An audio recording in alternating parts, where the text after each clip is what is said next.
ought to consider in dealing with an application of this nature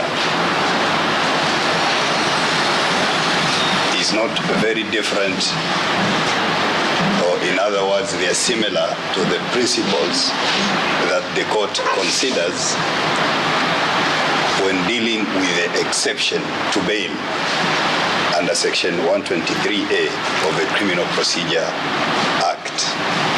And Your Honor, Mr. Simbi and Madam Mogega has taken you through a number of authorities, and an analysis of those authorities will actually prove what I'm saying, Your Honor. And one of the principles, Your Honor, is the nature and seriousness of the offenses being investigated. And Your Honor, I want this Honorable Court to take judicial notice under the Evidence Act, and I can't remember which section, judicial notice. Section 60, yes, Your Honor. That, Your Honor, you conduct many criminal matters, but you've not had the privileges of having guests from the Fourth Estate in the manner that you see them before you. Your Honor, that in itself is evidence that the nature and seriousness of the offenses that are being investigated are so serious to attract this public interest. But Your Honor, it's not just public interest, it is international interest. Your Honor, we have seen international mainstream media being involved in reporting this particular case.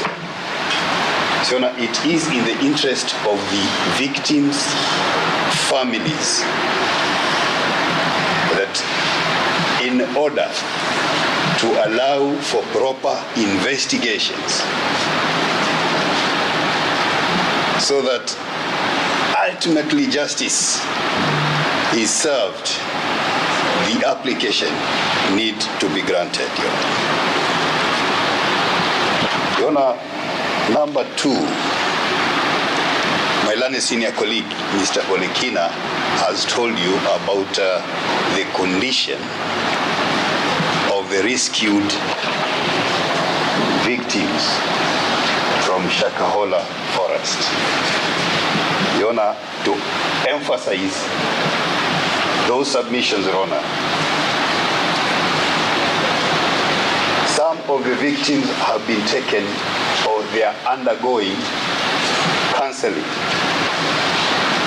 And it has come out that there has been indoctrination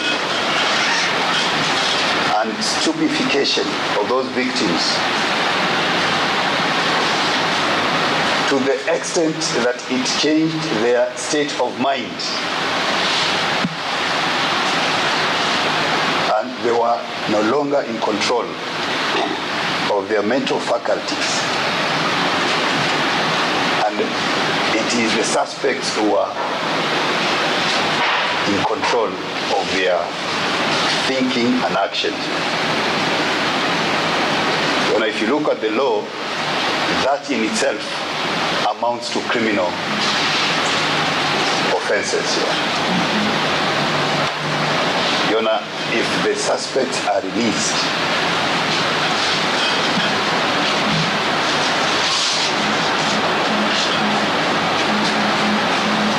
they may interfere with the counseling of those rescued victims from the forest. And Your Honor, as we speak, the search and rescue operations is going on.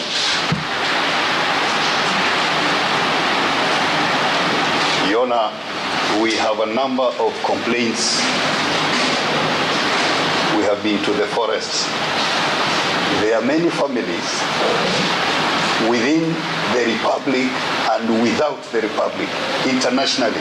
There are victims who come as far as Tanzania, Nigeria who are looking at their kith and kin who went to Shakahola.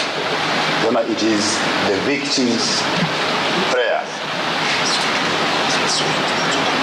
that the process of search and rescue should not be interfered with by releasing the suspects who have the influence and the capability of interfering with that process. Finally,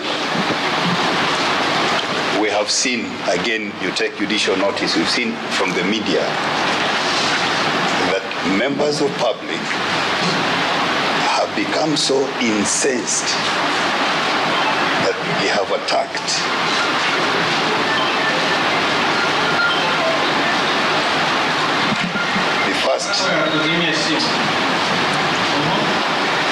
the first suspect's church and demolishing and some of their properties.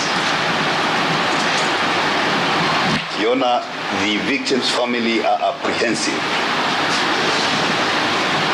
that if the suspects are released, the public may react in such a manner as to attack them. And Mr. Jami has alluded that the state may not have the personnel to protect them. And Your Honor, that likely discourse between the members of public and the suspects may interfere again with the investigations and with the search and rescue mission.